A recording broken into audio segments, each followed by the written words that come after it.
presidents of the Drew Medical Society, which is a subset of the National Medical Association. And the year Bernard served, I think the Drew brought in the most money of all years. It's true. Because he was a good fundraiser. So I'm here to help celebrate his life. I've passed the word out to other Drew Society members, and we all are saddened by Bernard's passing, but he'll do well in heaven. Hi, and I'm Ruth Crary, Dr. Crary. This is my spouse. We love Dr. Mahabir. He would call our home in the morning, and even when my husband, he has health challenges, but Dr. Mahabir would call religiously to check on him, just religiously, and he'd uplift all of us. He would be so uplifting that we really, really endeared him. So I met him as a auxiliary and a person who's a spouse of a physician. And I was a past president of the local, past president of the national. So we met him and did a lot of things. We're also friends of Trinidadian, we're the friends of that particular group. And we've gone to a number of his events, from the picnics in the park to the galas and the fine hotels. And we've done that over the years. And that's how we know Dr. Mahabir. And we're so happy to be here with all of you. Hi, I'm Janae Mahabir. I'm Dr. Bernard's niece. I love him very dearly. I want to let him know that even though I didn't visit you as often, I always thought about you. And you're my driving force of why I'm going into the medical field. So, yes. Hi, I'm Tracy. I'm Val's wife, Bernard's sister-in-law, and I'm going to miss him very dearly. I met Bernard back in 1992 when my older girls were like 3 and 5, and he welcomed us in with his open arms, and we just hit it off ever since then. Bernard always can make me smile, and he's very honest, to speak his mind for anything.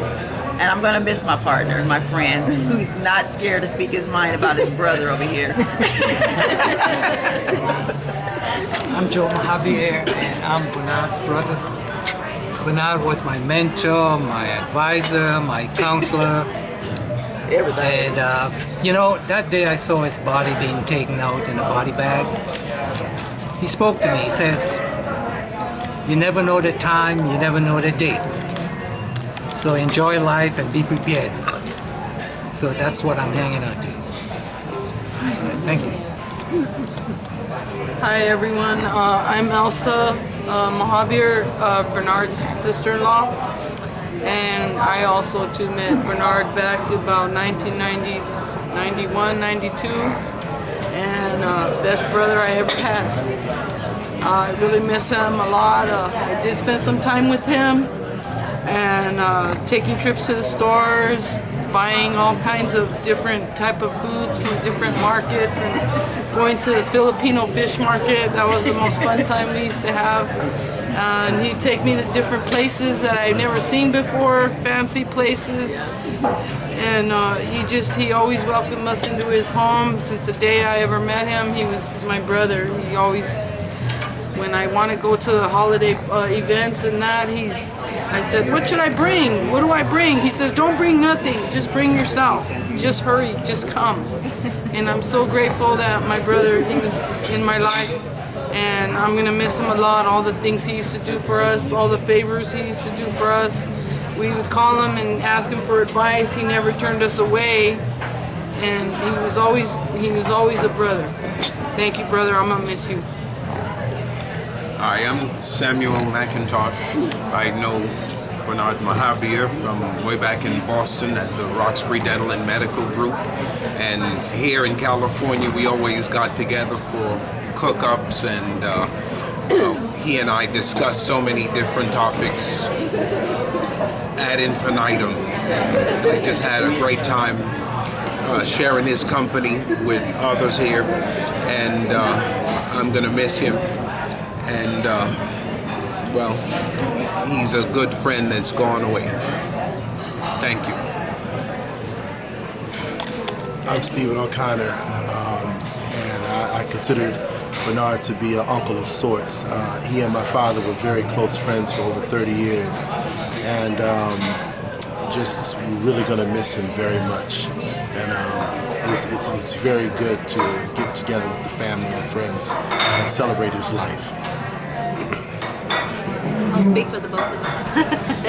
I met Bernard, I've known Bernard since I was about 12 years old, and I met him through my stepfather, which is Roger O'Connor, and just remember good food, good music, and laughter all the time, and I was very grateful to be able to be by his side the last year and a half, just helping him out around the house and doing stuff for him. So that was really, really rewarding. I'm really happy I had that opportunity. So we will miss you and we love you very much.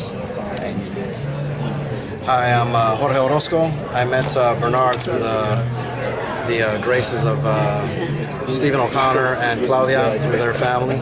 And I've had the privilege of knowing him for the better part of the last year, taking him to some doctor appointments and things of that nature, taking him to Doc Moy to pick up some of his fish and his fruits and vegetables and things of that nature. So we had some really nice conversations. I'm going to miss him dearly. It was at least 2-3 times a week that I'd have a chance to actually visit with him and meet with him. So it's going to take a lot of time for me to get over that, because he's a very, very beloved friend. And just going to tell him that I love him and miss him. Thank you. Yeah. I'm Cadron Gill, and I've known Bernard for the past 20 years or so. And I remember the first time we met, he gave me an award, and he said, "Man, I can see you coming up." He had lost his sight, but he said, "I can still see you, I see you coming. But once you come out, you run the marathon, why don't you walk a little faster?" I remember that the first time we met. And as a matter of fact, he's my adopted brother.